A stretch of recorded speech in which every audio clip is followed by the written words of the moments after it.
Is it okay to retaliate against the press if you don't like how they've covered you in the past?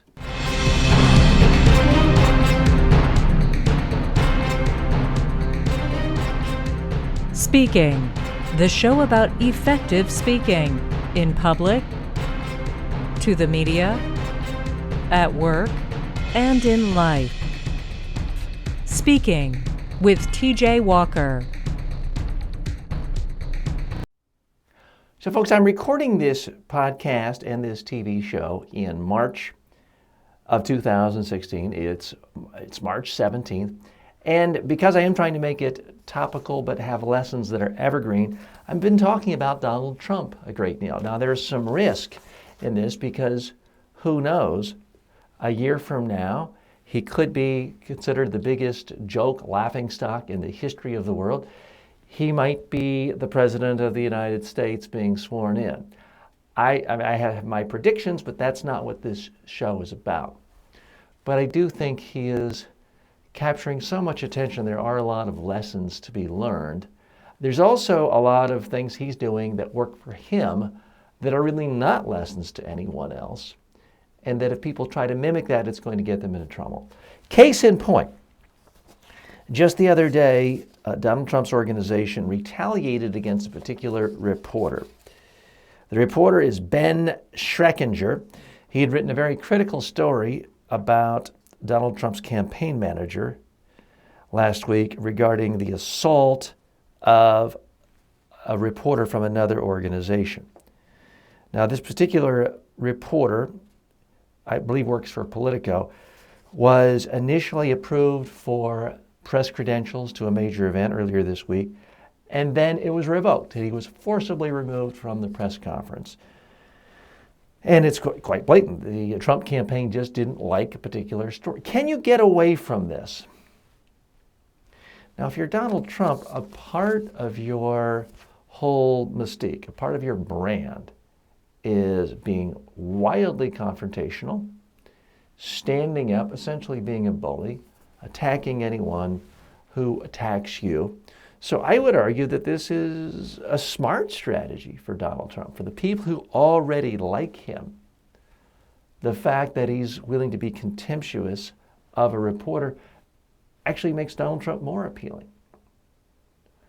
So there's very little risk in something like this for Donald Trump. Plus, most members of the media are so anxious to be around a top-tier presidential candidate that they will take almost any humiliation, almost any degradation, and let bygones be bygones if they can get back on that press plane or get to ask questions again at a press conference. So I don't see a lot of downside for Donald Trump. However, and this is a huge, huge however, don't try this at home, folks. This is something that works in a very, very particularized, specialized context of Donald Trump's world. If you are a CEO of a publicly traded corporation, for example, if you do this, it's not going to turn out well for you, generally. The reporter will still write scathing attacks. Many of the other reporters who you want to come to your press conferences or your ribbon-cutting ceremonies or other things you're doing might not show up in solidarity with the reporter.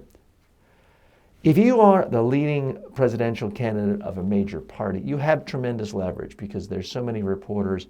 Their careers are dependent on having access to you and being able to talk to you and create new stories.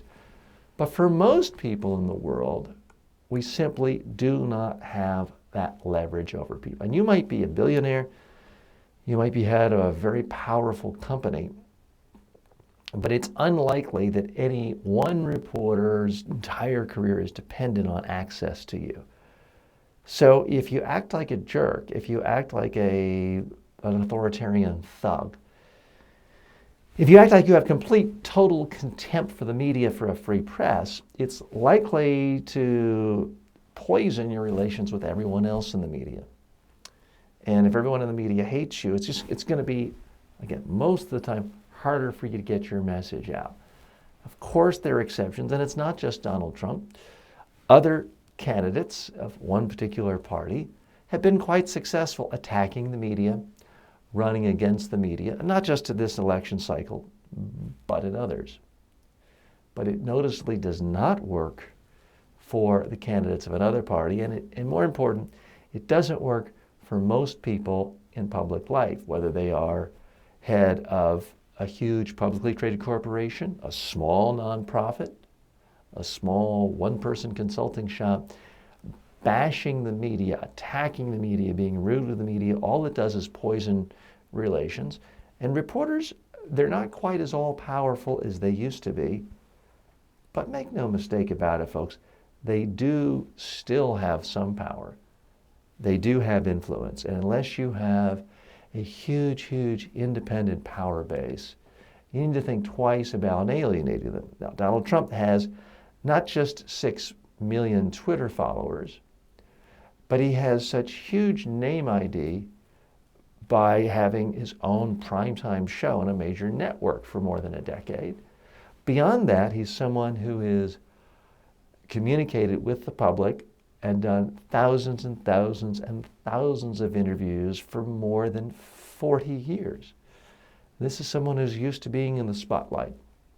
This is someone who in 1970, as a 23-year-old, was out cultivating the spotlight and promoting a Broadway show he'd produced. Now, it didn't particularly do well, but it helped him hone his showmanship abilities way back in 1970. So this guy's been at it for a long, long time.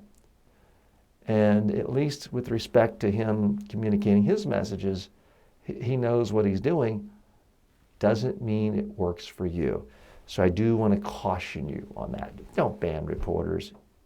Someone writes a nasty story about you. My advice typically, be nicer to them. Invite them to your next press conference. Don't keep them out. You keep them out, they're going to dig harder to write dirt on you.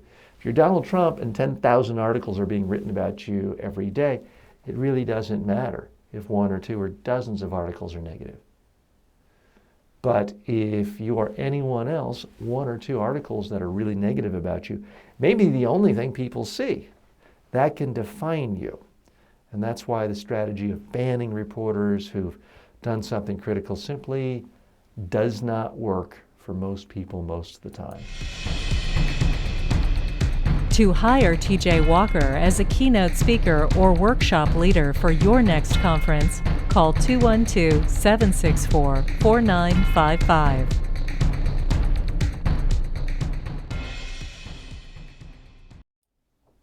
Let's talk about something a little more positive and upbeat than banning, using strong-arm tactics, attacking reporters and kicking them out of your press conference.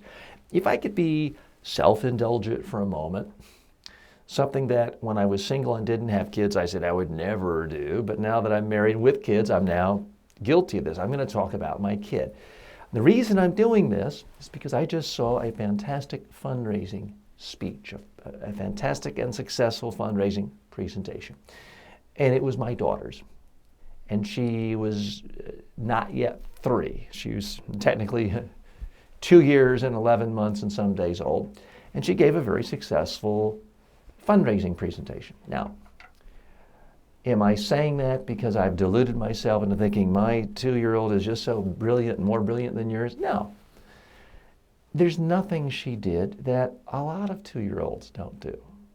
But the reason I want to call attention to it is I do think it's relevant to so many of us who are sometimes crippled with fear and insecurity and don't make that initial ask when we're doing a fundraising presentation. Here's all that's happened. I don't want to make more of it than I should. I was sitting at dinner in my own home with a professional colleague from Europe, talking about presentation training issues, as you could imagine. My daughter has a new little piggy bank, just a very cheap, inexpensive tin round cylinder with a hole in the top. And I guess she had a penny in it. She came up to me with a big smile, shaking it, jiggling it, holding it in my face, not actually saying anything, but the implication was, give me some money and put money in my little piggy bank so it makes a louder jingle. And I told her, I said, honey, I don't have any money. I'm sorry. But here's what's interesting, and here's why I thought it was an interesting fundraising pitch, even though that's obviously dressing it up a little more than it was. She didn't get dejected, frown, pout, cry, lower her shoulders, and walk away. She kept the smile on her face, took 2 steps around me, went to our guest in our home, and jiggled the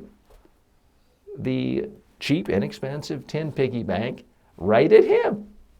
And he said, "Oh, I've got some money for you right here." And he pulled a couple of coins out and put it in. And I was initially embarrassed and said, "Rosa, don't be begging our guest for money. That's not polite." But the more I thought about it, I was actually kind of pleased. She wasn't afraid to ask. She did it with a smile on her face. She made it very simple for someone to contribute. She didn't say, "Generally give me money and send it a month later." She wanted it right now. She had a place for someone to put the money. When she was rejected, she didn't get upset or bothered or annoyed. She went right to another pitch, and she didn't stop till she was successful. Folks, that's what wildly successful fundraisers do, whether they're doing a $2 billion capital campaign fundraising for their university, whether they're trying to raise $100 million for their presidential candidate as a finance chair. That's what people do. You ask a lot of people, you ask with a smile on your face, you make it easy for people, you let them know when and how they can give you money, and the second someone says no, you don't waste any time. You just go to the next prospect and ask for money.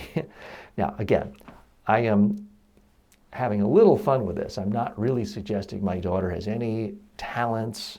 Of course, I think my daughter's wonderful, but I'm not really suggesting she is born with some innate presentation skills that make her superior to anyone else.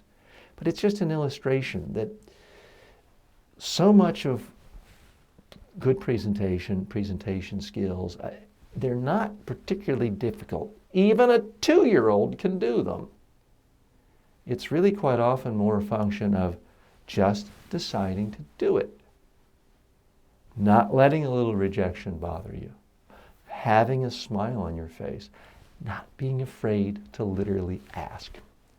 If you're coming up with a fundraising presentation, those are rules that certainly served my daughter well, even though she didn't know there were rules, but they will serve you well for your own presentations too. So hope you have some. By the way, I do have an online course on how to give effective fundraising presentations and how to ask people for money. Check it out at the website, mediatrainingworldwide.com. Go to the online course section and you'll see that. As always, thanks for spending time with me, and may all of your presentations in life be a huge success. Speaking with TJ Walker is the #1 rated daily streaming TV and radio show devoted to all aspects of speaking and communication. If you received value from this show, then please subscribe to it at mediatrainingworldwide.com. Please review the show, leave comments, and share it with your friends and colleagues today.